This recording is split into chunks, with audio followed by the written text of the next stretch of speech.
Assalamualaikum warahmatullahi wabarakatuh. Hai, perkenalkan nama saya Zifara Kisarisa. Kali ini saya akan bercerita tentang sebuah kisah kepahlawanan yang berasal dari negeri kita, Indonesia. Seorang laki-laki muda yang gagah dan berani bertempur melawan penjajah untuk mempertahankan kemerdekaan Indonesia. Laki-laki itu bernama Sudirman. Jakarta, 19 Desember 1948. Pada hari itu matahari bersinar sangat cerah. Orang-orang sedang menikmati kehangatan sinar matahari pagi. Mereka hidup dengan penuh kebahagiaan. Mereka bekerja, bersih gurau, dan saling mengasihi satu sama lain. Kebahagiaan dan keseriaan itu senantiasa menghiasi kota Yogyakarta. Lalu tiba-tiba di tengah keramaian itu, pesawat cucar merah milik pasukan Belanda menembaki gedung-gedung dan jalan raya. Orang-orang berlarian menyelamatkan diri dan terdengar ledakan bom yang sangat keras di mana-mana. Bum, bum, sangat menegangkan dan menakutkan. Orang-orang berhamburan keluar rumah, lari menuju ke tempat yang aman. Mereka yang tak bisa lagi lari kemudian terkapar di jalan-jalan berlumuran darah. Sungguh amat memilukan. Cerita tentang penjajahan Belanda ini telah sampai juga ke telinga Jenderal Sudirman. Jenderal Sudirman sangat geram. Ia yang saat itu sedang sakit langsung bangkit dari ranjangnya dan meminta anak buahnya untuk mengantarkannya lapor kepada Presiden Republik Indonesia. Presiden Soekarno yang saat itu sedang berada di Gedung Agung Yogyakarta. Setelah melaporkan tentang penyerangan itu, Soekarno pun menjawab, sedang sakit, sebaiknya pulang dan beristirahat. Namun, Sudirman mengelak pernyataan itu. Beliau menjawab, tidak Pak Presiden, saya harus berjuang. Negara membutuhkan saya, justru pada masa-masa sekarang. Sudirman menolak untuk tetap tinggal di kota dengan aman. Ia justru bertekad akan bergerilya melawan tentara Belanda. Ia merasa bertanggung jawab sebagai panglima besar untuk memimpin perlawanan tentara bersama.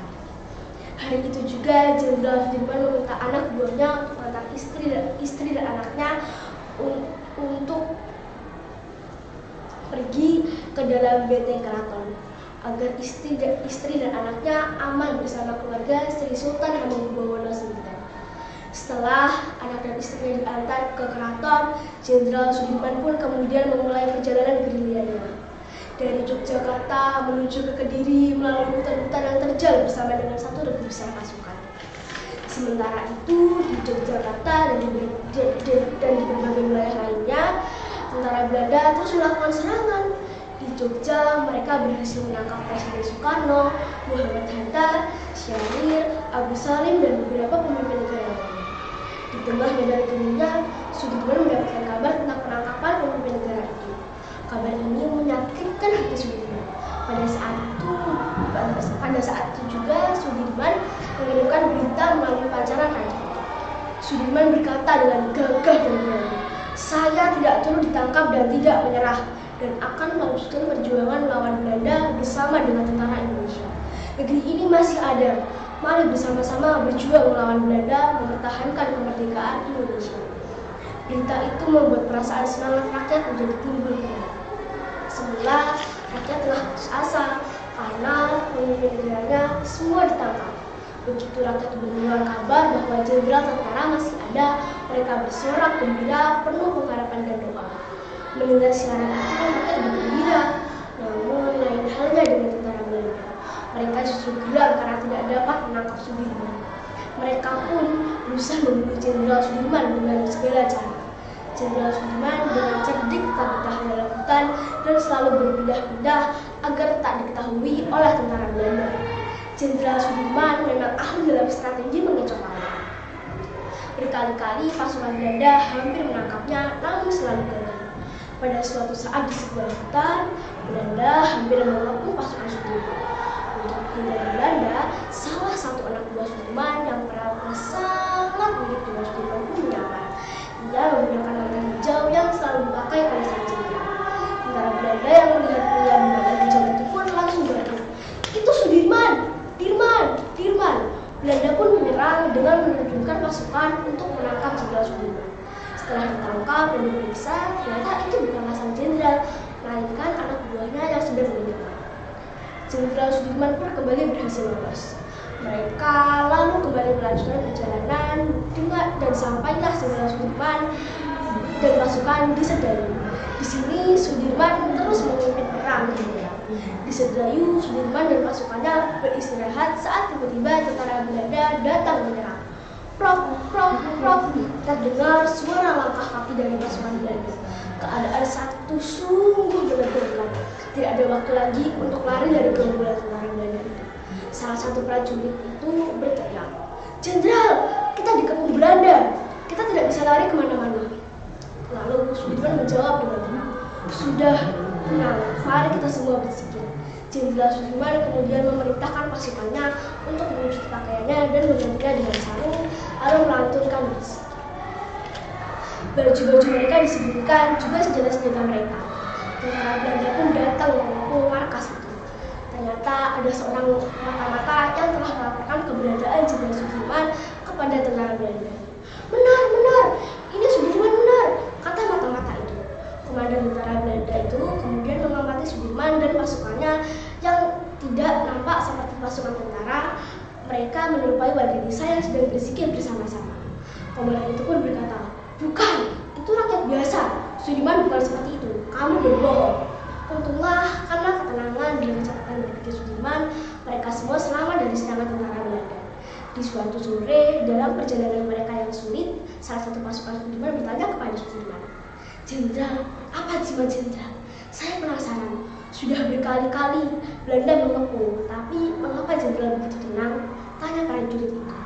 Sudirman kemudian menjawab, "Kamu ingin tahu? Saya punya 3 jimat. Jimat yang pertama, saya tidak pernah lepas dari bersuci. Jadi kalau saya batal wudhu, kamu bawa ke saya. Itu jimat saya yang pertama. Jimat saya yang kedua, saya selalu sholat tepat waktu. Dan jimat saya yang ketiga, semua saya lakukan dengan tulus dan ikhlas. Semua saya lakukan untuk bangsa dan rakyat Indonesia." Akhirnya pada 22 Maret 1949, pasukan Jenderal Sudirman tiba di Desa Sobo, Kabupaten Pacitan. Perjalanan ke tempat ini amat sulit sehingga tentara Belanda akan mampu menemukan mereka. Akhirnya mereka bermarkas di desa ini. Strategi perang pun disusun, bahan makanan tersedia melimpah, serta komunikasi semakin baik dengan bantuan pemancar radio. Selama di Sobo, beliau pun selalu mengundang dalang wayang jembung untuk menghibur masyarakat. Tidak hanya menghibur, wayang jembung juga digunakan untuk mengajarkan kepada orang-orang di sana tentang semangat perjuangan rakyat Indonesia. Dari Sobo ini, beliau menyusun strategi serangan kepada tentara Belanda. Strategi ini kemudian dikirimkan kepada Sri Sultan Hamengkubuwono IX melalui pasukan Sudirman yang dibawa oleh utusan pasukan Sudirman. Dari Sri Sultan strategi ini kemudian diberikan kepada Kolonel Bambang Sugeng yang kemudian berhasil dilaksanakan dan menuai kemenangan. Saat ini kita kenal peperangan itu sebagai serangan umum 1 Maret. Serangan itu dipimpin oleh Letnan Kolonel Soeharto. Kabar kekalahan Belanda di berbagai wilayah Indonesia pun terdengar di seluruh dunia. Karena desakan negara-negara lain yang merasa geram dengan perlakuan tentara Belanda terhadap rakyat Indonesia. Akhirnya setelah kemenangan itu, Jenderal Sudirman pun kembali ke Yogyakarta untuk menemui Presiden Sudirman yang sudah dilepaskan dari tahanan Belanda. "Aku serahkan kembali negara kepada pundak dan tangan pemimpin bangsa. Tugasku telah usai," kata Sudirman. Lalu Soekarno menjawab, "Terima kasih, tugas Anda telah selesai. Saatnya Adinda untuk beristirahat." Akhirnya Sudirman pun kembali ke rumah dan berkumpul bersama keluarganya. Namun sakit Sudirman terus memburuk. Akhirnya Sudirman meninggal dunia pada umurnya yang ke-34 tahun.